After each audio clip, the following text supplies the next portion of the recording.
Hello everyone, welcome to your channel AK sir. Maharashtra SET 2023 का examination हो चुका है। 26 मार्च को ये एग्जामिनेशन हुआ था। यहाँ पर देखेंगे मैक्सिमम जो यहाँ पर मार्क्स है वो 100 मार्क्स का है। As you know, time allowed 60 minutes है यहाँ पर। चलो तो स्टार्ट करते हैं अपना क्वेश्चन पेपर। यहाँ पर मैं आपको फटाफट बता दूंगा, आपके आंसर्स जो भी रहेंगे उसको मिला लेना, देख लेना कहाँ तक पहुँच रहे हो आप। और जितने भी क्वेश्चंस राइट हो रहे हैं यहाँ पर कमेंट बॉक्स में अपना कमेंट कर देना। क्वेश्चन नंबर 1 to 5 जो है वो यहाँ पर मराठी पैसेज भी दिया है और इंग्लिश पैसेज भी दिया है। तो जिसके पास क्वेश्चन पेपर नहीं होगा वो देख सकता है ऐसे स्क्रॉल डाउन करके। अब यहाँ पर उनको अगर इमेज का इसका लाइक स्क्रीनशॉट लेना होगा वो भी ले सकते हैं। सीधा डिस्कस करेंगे with the questions. The word that is nearly opposite in meaning of defile is, तो इसका हो जाएगा सैंक्टिटी, सैंक्टिफाइव, SAN। डिफाइल मतलब कोई बुरी चीज़, सैंक्टिफाई मतलब प्योर होता है। ठीक है, तो उसका अपोजिट पूछा है यहाँ पे। चलो आगे बढ़ेंगे। यहाँ पे the author of the passage suggest that the main purpose of the political education should be, तो यहाँ पर इसका मेन पर्पस क्या होना चाहिए? तो मेन पर्पस यहाँ पर ये है creating an egalitarian society, creating an egalitarian society, point number C. Okay, यहाँ पर क्वेश्चन नंबर 3 देखेंगे। According to the passage the close meaning of the connotation, तो कॉन्नोटेशन का यहाँ पर मतलब जो है इसके अकॉर्डिंग पैसेज के हिसाब से क्या है, तो वहाँ पर मेनी कॉन्नोटेशंस दिया है। तो मेनी कॉन्नोटेशंस मतलब डिफरेंट डिफरेंट मीनिंग्स। 3 का हो जाएगा ए आंसर। नेक्स्ट क्वेश्चन की तरफ। How has the politics been related to education institutions according to passage, इसका हो जाएगा 4C। They got the political support at the cost of the political interference, ये वाला। आगे बढ़ते हैं दूसरे क्वेश्चन की तरफ। In the passage hands of education, hands of मतलब अपना पीछा छुड़ा लेना, तो यहाँ पर क्वेश्चन नंबर 5 का हो जाएगा प्रोटेक्ट द एजुकेशन सिस्टम, मतलब यहाँ पर उसको प्रोटेक्शन प्रोवाइड करना। पॉलिटिशियंस को ये कहना कि वहाँ से इंटरफियरेंस अपना निकालो। 5 का हो जाएगा B. Next, in any organisation information is being shared among all the members, all the members बोला है यहाँ पर, तो इंटरनली बात हो रही है। अपवर्ड डाउनवर्ड हायरार्किकल ऑर्गेनाइजेशन में होता है। चलो आगे बढ़ेंगे। Cultural differences between the sender and the receiver में इफेक्ट, यहाँ पर ये इफेक्टिवनेस ऑफ द कम्युनिकेशन हो जाएगा, लेकिन मोस्ट प्रोबेबली यहाँ पर डी भी हो सकता है। Let's and wait and watch for the जो सेट का जो लाइक यूनिपुने है वो क्या डिक्लेयर करता है। यहाँ पे कुछ क्वेश्चंस ऐसे आपको मिलेंगे जहाँ पर सी और डी और बी ऐसे हो सकता है। कुछ ऐसे रहता है एग्जाम्स में। According to communication means a transfer of understandable information between two persons, तो यहाँ पर जो हो जाएगा उसका आंसर हो जाएगा 8 का, that is B, G Brown. Okay, answer B. Effective communication में बी अवेलेबल में B shown by this equation. देखो यहाँ पर इसका जो इक्वेशन मैं ऐसे बता रहा हूँ, सेंडर और रिसीवर इज इक्वल टू +1, +1 मतलब इफेक्टिव कम्युनिकेशन होगा उसका, तो हम लोग यहाँ पर इसको +1 करेंगे। 9 का C. 10, the element which badly affect the effectiveness of communication is called as, तो 10 का हो जाएगा D, that is noise. Okay, चलो अब सीधा चलते हैं हम लोग 17 नंबर क्वेश्चन के ऊपर।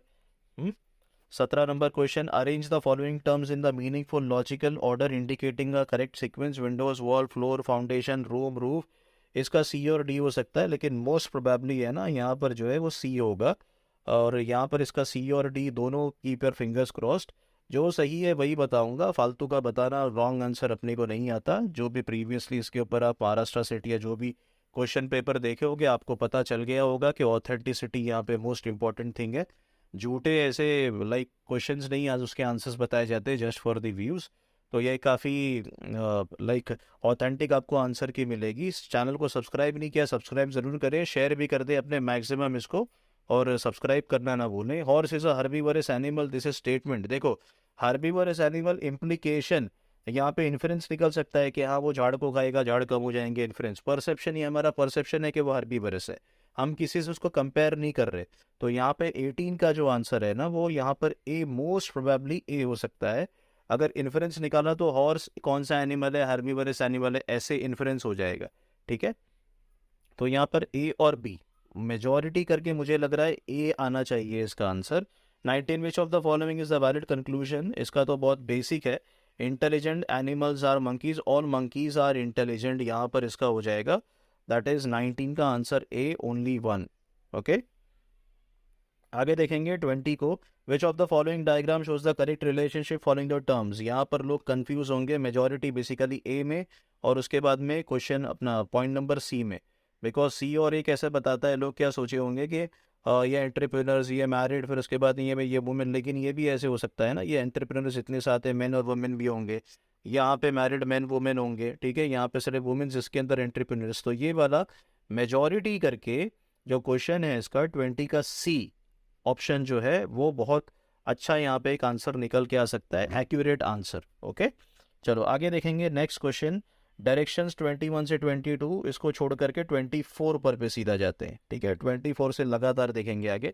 24 का आंसर हो जाएगा 90। ऑब्वियसली ये तो आपको आना ही चाहिए, नहीं आएगा तो फिर आप एग्जामिनेशन जो तैयारी कर रहे हो बहुत विचार और विमर्श करने की ज़रूरत है। ये टोटल जो होता है ना ये 360 का होता है, तो अगर आप वैसे अगर क्वेश्चन नहीं निकाल पाते हो तो आपको ऐसे आंसर मिल जाएगा, टोटल 270 का हो जाएगा, 270 प्लस 90, तो 90 तो यहाँ पे दिख भी रहा है, देखिए 90x का जो है, तो ये 90 एंगल दिख रहा है यहाँ पे, तो 24 का आंसर हो जाएगा B. Find the percentage of expenses, ये 108 डिग्री है यहाँ पर, तो इसका टोटल 120% हो जाएगा।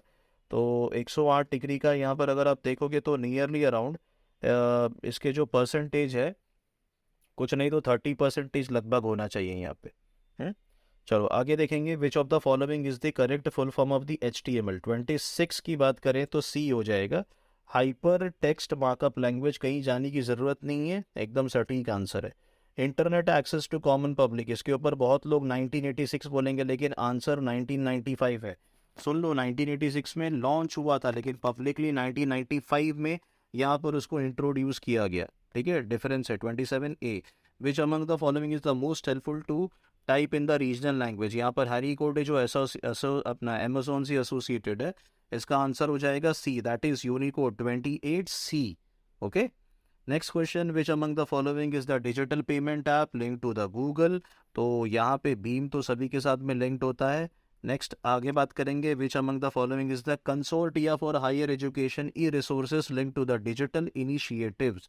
यहाँ पर 30 का आंसर हो जाएगा ई सिंधु, ये बहुत इंपॉर्टेंट है, ई सिंधु। यहाँ पर जनरली लोग गंगा वगैरह की बात करेंगे लेकिन ये ई शोध सिंधु आंसर है, 30 का आंसर बी।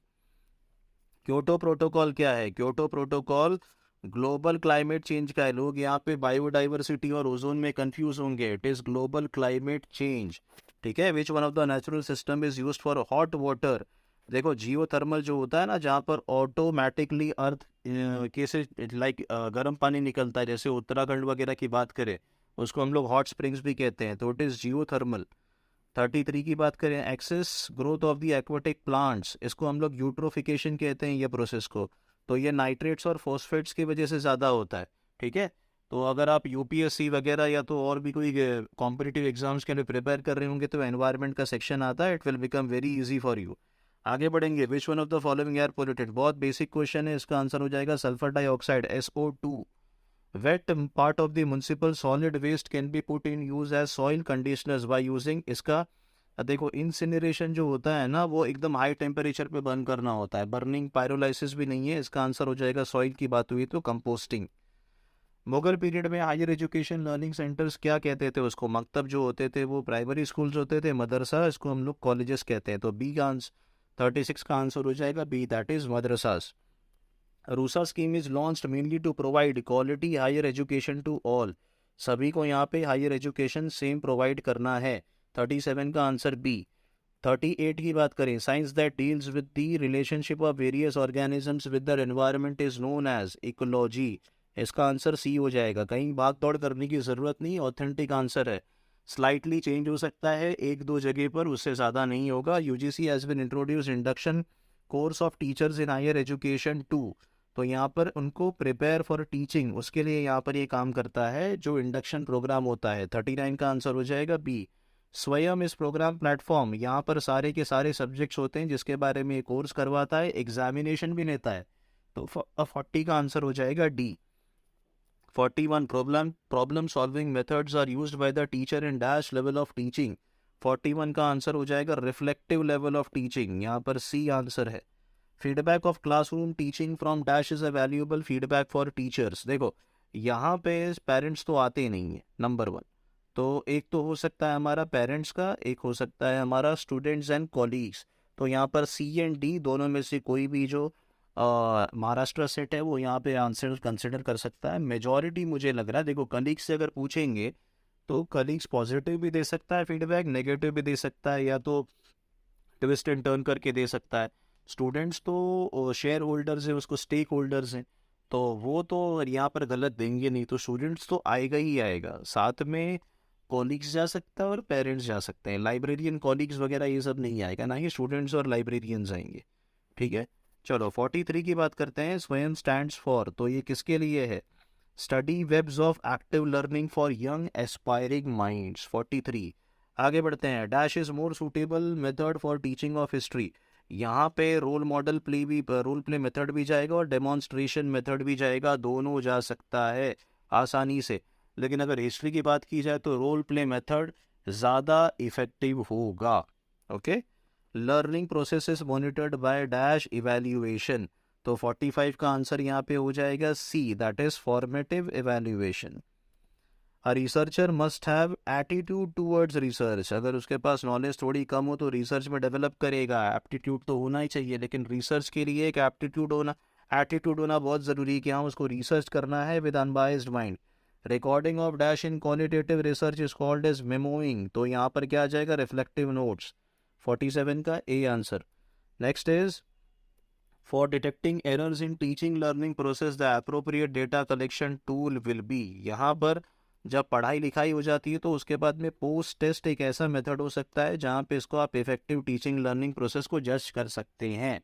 ठीक है, 99% इसका आंसर यही हो सकता है। If a frequency distribution has some extreme scores then appropriate measure of variability will be. यहाँ पे मुझे लगता है कि देखो रेंज तो है ही नहीं, standard deviation is very much possible, D answer. Standard of research journal is decided on, तो ये किसके ऊपर डिसाइड किया जाता है? ये डिसाइड किया जाता है इम्पैक्ट फैक्टर के ऊपर। 50 का आंसर हो जाएगा बी। देखिए, जिसने चैनल को लाइक शेयर सब्सक्राइब नहीं किया है सब्सक्राइब ज़रूर करें। जाने से पहले इंपॉर्टेंट इन्फॉर्मेशन, हिस्ट्री का जो क्वेश्चन पेपर है यहाँ पर उसका मैं क्वेश्चन सेट अभी कुछ ही टाइम में डाल दूंगा, उसको भी आप मैक्सिमम शेयर करें। टेक केयर एंड जय हिंद, मिलते हैं दूसरे